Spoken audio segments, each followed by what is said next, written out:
Shalom, selamat siang. Perkenalkan, nama saya John Pakpahan. Hari ini hari Minggu, tanggal 4 September 2022. Pada hari ini, saya akan bicara dengan tema Sembahlah Aku. Saya ulangi, pada hari ini saya akan bicara dengan tema Sembahlah Aku. Mari kita mulai. Sembahlah Aku. Syekh Ahmad Deedat, Dr. Zakir Naik, dan ulama-ulama Islam lainnya mengatakan, di mana Yesus Kristus berkata dalam Alkitab, "Aku adalah Tuhan, sembahlah Aku." Kalau tidak ada tertulis dalam Alkitab, maka Yesus Kristus bukanlah Tuhan.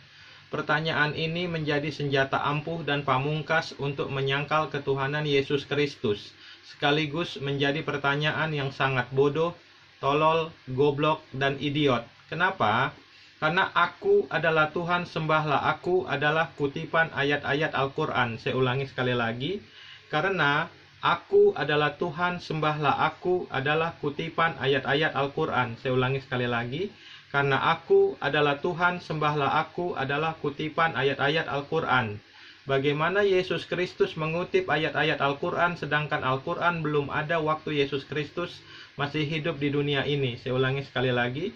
Bagaimana Yesus Kristus mengutip ayat-ayat Al-Quran sedangkan Al-Quran belum ada waktu Yesus Kristus masih hidup di dunia ini? Kita lihat Al-Quran, surat Al-Anbiya ayat 92. Kita lihat Al-Quran, surat Al-Anbiya ayat 92. Sesungguhnya agama Tauhid ini adalah agama kamu semua, agama yang satu, dan Aku adalah Tuhanmu, maka sembahlah Aku. Aku adalah Tuhan, sembahlah Aku adalah kutipan ayat Al-Quran dalam surat Al-Anbiya ayat 92 dikatakan, sesungguhnya agama Tauhid ini adalah agama kamu semua, agama yang satu, dan Aku adalah Tuhanmu, maka sembahlah Aku. Kita lihat Al-Quran surat Taha ayat 14. Kita lihat Al-Quran surat Taha ayat 14. Sungguh Aku ini Allah, tidak ada Tuhan selain Aku, maka sembahlah Aku. Saya ulangi, surat Taha ayat 14 mengatakan, sungguh Aku ini Allah, tidak ada Tuhan selain Aku, maka sembahlah Aku, dan laksanakanlah sholat untuk mengingat Aku. Kita lihat Al-Quran surat Al-Anbiya ayat 25. Kita lihat Al-Quran surat Al-Anbiya ayat 25. Dan kami tidak mengutus seorang rasul pun sebelum kamu, melainkan kami wahyukan kepadanya bahwasanya tidak ada Tuhan yang hak melainkan Aku, maka sembahlah olehmu sekalian akan Aku. Saya ulangi sekali lagi, kita lihat Al-Quran surat Al-Anbiya ayat 25. Dan kami tidak mengutus seorang rasul pun sebelum kamu, melainkan kami wahyukan kepadanya bahwasanya tidak ada Tuhan yang hak melainkan Aku, maka sembahlah olehmu sekalian akan Aku. Kita lihat Al-Quran surat Al-Ankabut ayat 56. Hai hamba-hambaku yang beriman, sesungguhnya bumiku luas, maka sembahlah Aku saja. Kita lihat surat Al-Maidah ayat 72. Sesungguhnya telah kafirlah orang-orang yang berkata sesungguhnya. Kita lihat Al-Quran surat Al-Maidah ayat 72. Al-Quran surat Al-Maidah ayat 72. Sesungguhnya telah kafirlah orang-orang yang berkata sesungguhnya Allah ialah Al-Masih putra Maryam. Padahal Al-Masih sendiri berkata, hai Bani Israel, sembahlah Allah, Tuhanku dan Tuhanmu. Sesungguhnya orang yang mempersekutukan sesuatu dengan Allah, maka pasti Allah mengharamkan kepadanya surga dan tempatnya ialah neraka. Tidaklah ada bagi orang-orang zalim itu seorang penolong pun. Kita lihat surat An-Nisa ayat 172. Kita lihat surat An-Nisa ayat 172.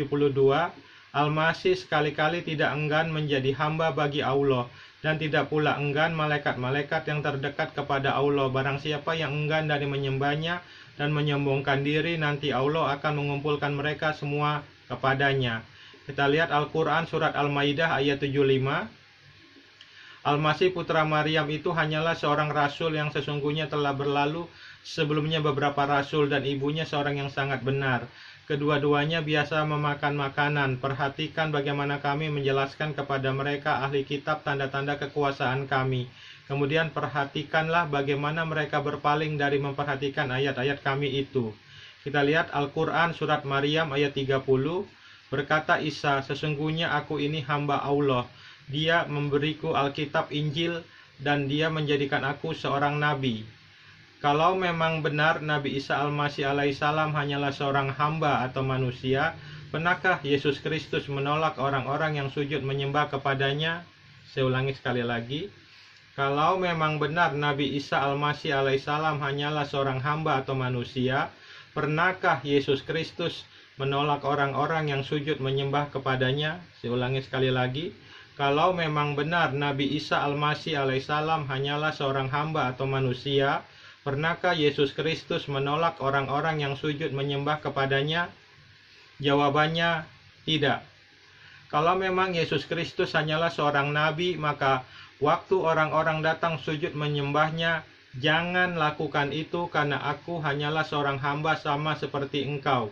Tetapi Yesus Kristus tidak pernah menolak waktu orang-orang datang sujud menyembah kepadanya. Saya ulangi sekali lagi.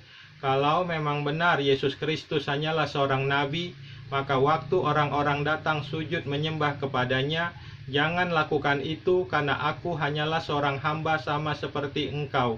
Tetapi Yesus Kristus tidak pernah menolak waktu orang-orang datang sujud menyembah kepadanya. Kita lihat Alkitab Matius 12 ayat 8. Kita lihat Alkitab Matius 12 ayat 8.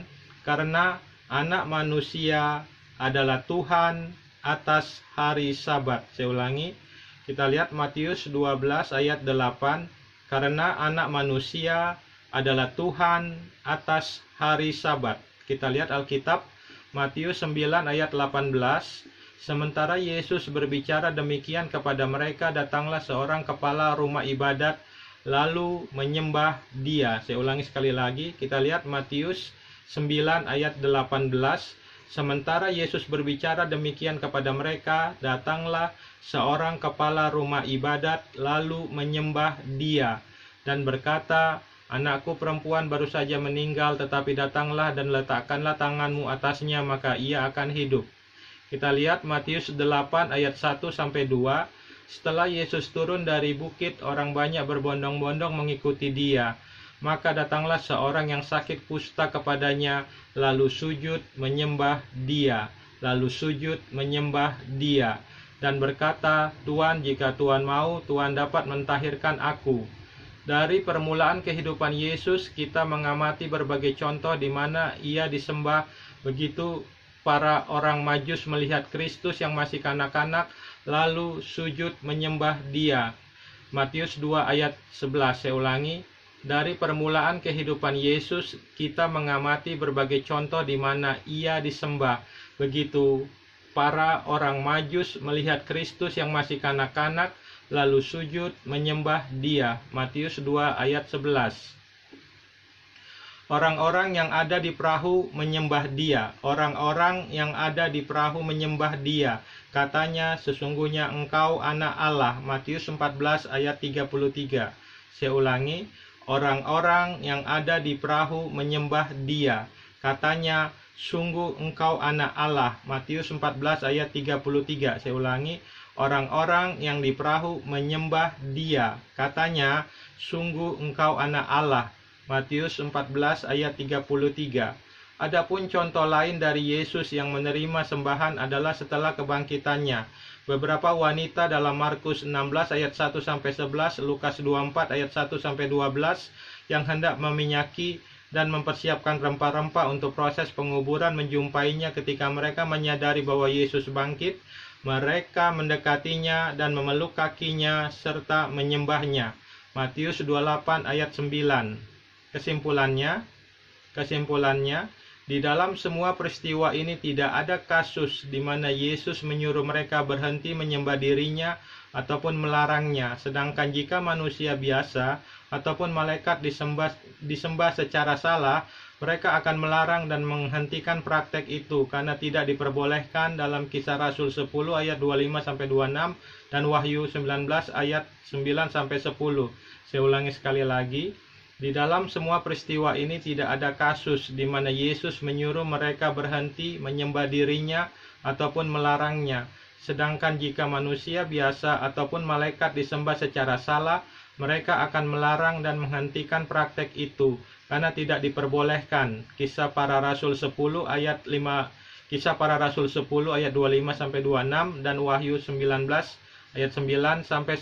Saya ulangi sekali lagi.